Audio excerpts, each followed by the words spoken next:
Welcome to Amigos IAS. August 29. So ఈ డేకు 3 అంశాల రీత్యా ప్రత్యేకతలు ఉన్నాయి. సో ఒకటి ఏంటనంటే international day against nuclear test, అంటే అణ్వాయుధ పరీక్షలకు సంబంధించిన వ్యతిరేకపు రోజు, అంటే అణ్వాయుధ పరీక్షలు చేపట్టకూడదు అన్నది ఇతివృత్తం అన్నమాట. సో కజకస్తాన్ అనే దేశము ఐక్యరాజ్య సమితి సాధారణ సభలో, దీన్ని ఇంగ్లీష్లో యునైటెడ్ నేషన్స్ జనరల్ అసెంబ్లీ అంటాం, అక్కడ ప్రవేశపెట్టిన తీర్మానం మేరకు ఈరోజు నిర్వహిస్తున్నారు. ఇదొకటి. అదేవిధంగా ఆగస్ట్ 29 అనేది మనకు నేషనల్ స్పోర్ట్స్ డే, జాతీయ క్రీడా దినోత్సవంగా కూడా నిర్వహిస్తాం. దీంతోపాటు ఆంధ్రప్రదేశ్ రాష్ట్రంలో ఈ రోజును తెలుగు భాషా దినోత్సవంగా చేస్తాం. అదే తెలంగాణ రాష్ట్రంలో సెప్టెంబర్ 9వ తేదీ తెలుగు భాషా దినోత్సవం. సో ఆగస్ట్ 29 గిడుగు రామ్మూర్తి పంతులు జయంతి. సో ఈ నేపథ్యంలోనే ఆ తెలుగు రాష్ట్రంలో ఈ వేడుక అనేది ఉంటుంది. ఈ విధంగా ఎన్నో ప్రత్యేకలతో కూడుకొని ఉన్నది ఈరోజు. మరి కాంపిటేటివ్ ఎగ్జామినేషన్స్ సంబంధించినంత వరకు ఎలాంటి క్వశ్చన్స్ అనేవి వస్తాయి? సో ఈ ప్రపంచంలో మొట్టమొదటిసారిగా మనకు అణుపరీక్షలు నిర్వహించిన దేశం ఏది అని అంటే USA. So project Trinity, so ఇది అడుగుతాడు, ప్రాజెక్ట్ ట్రినిటీ అనేది దేనికి సంబంధించింది అని చెప్పి. సో అణుపరీక్షలకు సంబంధించింది ప్రాజెక్ట్ ట్రినిటీ. సో 2వ ప్రపంచ యుద్ధ కాలంలో ఈ అణ్వాయుధాలను వినియోగించడం కూడా జరిగింది. The only victim country for the nuclear weapons is Japan. So ఈ ప్రపంచంలో అణ్వాయుధాలకు బలి అయిన ఏకైక దేశం ఏది అని అంటే జపాన్ దేశము. సో హిరోషిమా, నాగసాకి ఈ 2 ప్రాంతాలపైన మనకు 2వ ప్రపంచ యుద్ధ కాలంలో అణ్వాయుధాలతో దాడి అనేది జరిగింది. సో ఆగస్ట్ 6 నాడు హిరోషిమా పైన, ఆగస్ట్ 9 నాడు నాగసాకి పైన ఈ అణ్వాయుధాలతో దాడి అనేది జరిగింది. రైట్. మరి ప్రపంచంలో అణ్వాయుధ దేశాలు ఏమేమి ఉన్నాయి, దీనికి సంబంధించి మనకు రకరకాలుగా క్వశ్చన్స్ అనేవి వస్తాయన్నమాట. సో ఈ క్వశ్చన్స్ని మనము ఒకసారి డిస్కస్ చేద్దాము. ఇది డిస్కస్ చేసే ముందు ఎన్పిటి అన్నది మనం తెలుసుకోవాలి. న్యూక్లియర్ ప్రాలిఫరేషన్ ట్రీటీ అంటే అణ్వస్త్రాల వ్యాప్తి నిరోధక ఒప్పందము అని అర్థం. న్యూక్లియర్ ప్రాలిఫరేషన్ ట్రీటీ అని అంటే అణ్వస్త్ర వ్యాప్తి నిరోధక ఒప్పందం. సో ఇది అగ్రిమెంట్ మనకు. మరి ఈ అగ్రిమెంట్ అనేది ఏం చెప్తుంది, అది చాలా కీలకమైన పాయింట్. సో 3 డేట్స్ గుర్తుపెట్టుకోవాలి. ఫస్ట్ జనవరి 1967, 1 జూలై 1968, 5 మార్చ్ 1970. ఈ 3 డేట్స్ గుర్తుపెట్టుకోవాలి. సో ఈ న్యూక్లియర్ ప్రాలిఫరేషన్ ట్రీటీ ఏమని చెప్తుందంటే the countries which possess nuclear weapons on or before are nuclear countries. అంటే ఇది కట్ ఆఫ్ డేట్ అన్నమాట. మనకు ఈ డేటుకు ముందు ఏ దేశాల వద్ద అయితే న్యూక్లియర్ వెపన్స్ ఉన్నాయో ఆ దేశాలన్నింటినీ కూడా న్యూక్లియర్ కంట్రీస్గా డిక్లేర్ చేశారు. మరి ఈ కట్ ఆఫ్ డేటుకు ముందు ఏ దేశాలకు ఉన్నాయి అనంటే యుఎన్ఎస్సిలో ఏవైతే పర్మనెంట్ కంట్రీస్ ఉన్నాయో ఆ దేశాలకే ఉన్నాయి. అవి America, UK, France, Russia, China, 5 దేశాలకే ఉన్నాయి. రైట్. సో మరి ఈ డేట్ నాడు ఈ అగ్రిమెంట్ పైన సిగ్నేచర్స్ అనేవి స్టార్ట్ అయినాయి. Signatures were started on 1 July 1968. మరి ఎప్పటి నుంచి ఫోర్స్లోకి వచ్చిందంటే 5 మార్చ్ 1970లో. 5 మార్చ్ 1970లో this treaty has come into force. ఇది అమల్లోకి వచ్చింది. సో కాబట్టి ఏ డేట్ పై నుంచి అయినా మనకు ఎగ్జామినేషన్లో క్వశ్చన్ అడగవచ్చు. మరి ఈ డేట్ తర్వాత 1 జనవరి 1967 తర్వాత ఏవైనా కంట్రీస్ న్యూక్లియర్ టెస్ట్ను చేస్తే అవి లైక్ న్యూక్లియర్ కంట్రీస్ కాదా అంటే కాదు. ఈ అగ్రిమెంట్ ప్రకారం అయితే అవి కాదు. సో అవి ఈ అగ్రిమెంట్ ప్రకారం కానంత మాత్రాన ఆ దేశాల దగ్గర ఉండే ఈ న్యూక్లియర్ వెపన్స్ పనిచేయకుండా మానేయవు, కంపల్సరీగా పనిచేస్తాయి కూడా. సో కాబట్టి రైట్, ఇతర దేశాలంటే ఈ అణు దేశాలు పెరగకుండా ఈ ఒప్పందం తీసుకొని వచ్చింది. అయితే ఇండియా దీన్ని తీవ్ర స్థాయిలో వ్యతిరేకించింది. It is completely discrimination in nature. So discrimination అనంటే ఇది పూర్తి స్థాయిలో వివక్షతతో కూడుకొని ఉంది అని చెప్పుకోవచ్చు అన్నమాట. సో ఏ విధంగా ఇది డిస్క్రిమినేషన్తో కూడుకొని ఉంది అంటే కొన్ని దేశాలను మాత్రమే అణ్వస్త్ర దేశాలుగా గుర్తించింది. అంటే వాళ్ళు అన్ని న్యూక్లియర్ వెపన్స్ని పైలప్ చేసుకొని పెట్టుకున్నారు. Definitely they are ahead of other countries.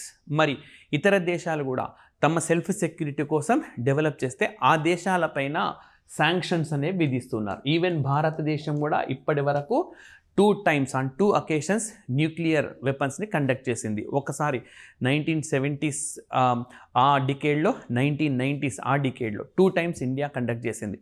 Okay, Indira Gandhi ప్రధానమంత్రిగా ఉన్నప్పుడు, తర్వాత వాజ్పేయి ప్రధానమంత్రిగా ఉన్నప్పుడు 2 సార్లు కూడా ఇక్కడ కండక్ట్ చేశారు. సో మరి ఇండియాను ఈ అగ్రిమెంట్ ప్రకారం గుర్తించరు. Moreover in addition to this India was imposed sanctions. Okay, భారతదేశం పైన అనేక ఆంక్షలు విధించినారు. సో ఈ విధంగా మనకు న్యూక్లియర్ వెపన్స్ 5. మరి ఆల్రెడీ నేను మీకు చెప్పినాను, ఇక్కడ సంతకం చేయకుండా లేదా ఈ డేట్ తర్వాత ఏవైతే కంట్రీస్ డెవలప్ చేసుకున్నాయో అవి సంతకం చేయనంత మాత్రాన, ఈ కట్ ఆఫ్ డేట్ తర్వాత డెవలప్ చేసుకున్నంత మాత్రాన పేలకుండా పోవు. అవి వినియోగించినా కూడా అంతే విపత్తు ఉంటుంది. మరి ఆ దేశాలు ఏమేమి ఉన్నాయి అని అంటే India, Pakistan, Israel and North Korea. ఈ 4 దేశాలు ఉన్నాయి. Okay, there are 4 countries. So ఇప్పుడు ఇక్కడ ఉండే 5 countries, ఇక్కడ ఉన్న 4 countries, మొత్తం in the world 9 countries possess the nuclear weapons. కాబట్టి మనకు క్వశ్చన్ చూసి ఆన్సర్ చేయాల్సి ఉంటుంది, రైట్? ఫర్ ఎగ్జాంపుల్ క్వశ్చన్ ఇలా ఉందనుకోండి, at present how many countries possess nuclear weapons? ప్రస్తుతం ఎన్ని దేశాల వద్ద అణ్వాయుధాలు ఉన్నాయంటే 9 అంటాం. According to NPT how many nuclear weapon countries are there? అంటే ఎన్పిటి అనే ఆ అగ్రిమెంట్ ప్రకారము అణ్వాయుధ దేశాలు ఎన్ని అంటే కేవలం 5 మాత్రమే, రైట్? ఆ విధంగా క్వశ్చన్ని చూసి ఆన్సర్ చేయాల్సి ఉంటుంది. ఆ తర్వాత మనకు సిటీబీటీ అని కూడా వచ్చింది 1997-98 ప్రాంతంలో, కాంప్రహెన్సివ్ టెస్ట్ బ్యాన్ ట్రీటీ అని చెప్పి. దాంట్లో అమెరికా ఇలాంటి దేశాలు కూడా ఎక్కడ కూడా సంతకం చేయలేదు. సో ఈ విధంగా న్యూక్లియర్ వెపన్స్ అనేవి ఉన్నాయి. సో ఇవి ఓకే, హ్యూమన్ పీస్కి ఎట్టి పరిస్థితుల్లో అయినా సరే మనకి ఇబ్బందికరమైనవి. పైగా మీరు గాన ఏషియన్ కాంటినెంట్ని గాన పరిశీలిస్తే, సో ఫర్ ఎగ్జాంపుల్ ఇది ఇండియా అనుకుంటే, ఇండియాకు ఇటువైపున చైనాతో భారతదేశానికి ఇండియాకి మధ్య there is a problem of border issues. ఇక్కడేమో Pakistan, again there is a problem of border issue between India and Pakistan. So all these 3 countries are having the nuclear weapons. అంటే ఈ ప్రాంతంలో ప్రమాదం అనేది, ఓకే, ఆ ప్రమాదం అనేది బాగా మనకు పొంచి ఉంది, రైట్? సో ఈ విధంగా మనకు ఈ అంశాలనేవి కూడా చాలా ఇంపార్టెంట్ అనమాట ఎగ్జామినేషన్కి సంబంధించి. సో August 29 సందర్భంగా మనం ఇట్లాంటివి నేర్చుకోవాల్సి ఉంటుంది. అండ్ నెక్స్ట్ వచ్చేసి మనకు నేషనల్ స్పోర్ట్స్ డే. సో ఎందుకు August 29th మనం నేషనల్ స్పోర్ట్స్ డే చేస్తాం? So it is the birth date of great hockey player known as Dhyan Chand. So Dhyan Chand అనే ఒక గొప్ప హాకీ ప్లేయర్ అనమాట ఈయన. సో ఈయన ఓకే లీడర్షిప్లో భారత్ హాకీ ఎవరు ఊహించని విజయాలను సాధించింది. సో ఈ రోజుకి కూడా ఈ ఒలింపిక్స్లో హాకీలో ఇండియా క్రియేట్ చేసిన రికార్డ్స్ మరెవరు కూడా చేయలేదు, right? So right from 1928 so వరుస పెట్టి గోల్డ్ మెడల్స్ను భారతదేశం సాధించింది.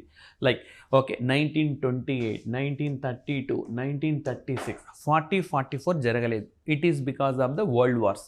ఆ తర్వాత 48, ఆ తర్వాత 52, ఆ తర్వాత 56, ఇలా 1, 2, 3, 4, 5, 6 వరుసగా 6 times ఇండియా మనకు ఈ గోల్డ్ మెడల్ సాధించింది. అండ్ దెన్ 1960లో సిల్వర్ మెడల్ను సాధించింది భారతదేశం.